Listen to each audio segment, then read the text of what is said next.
Le projet de budget des finances 2017 a reçu ce lundi l'onction des députés de la Commission des affaires économiques et financières de l'Assemblée nationale.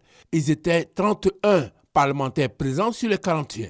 La loi de finances 2017 s'équilibre en recettes et en dépenses à 6 501,4 milliards de francs CFA. Il est en hausse de 5,4% par rapport au budget 2016.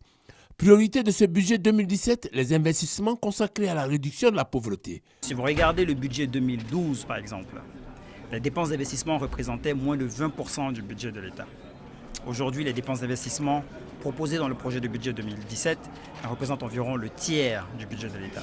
Les dépenses qu'on appelle par exemple les dépenses pro-pauvres, donc les dépenses en matière de réduction de la pauvreté, se chiffrent à 2216 milliards de francs CFA, en hausse de 10% par rapport à l'année 2016. Autre secteur ayant un impact sur la réduction de la pauvreté, les collectivités territoriales. Ici aussi, des efforts sont soulignés. En 2013 et 2017, le budget alloué aux collectivités territoriales a été augmenté de 50%.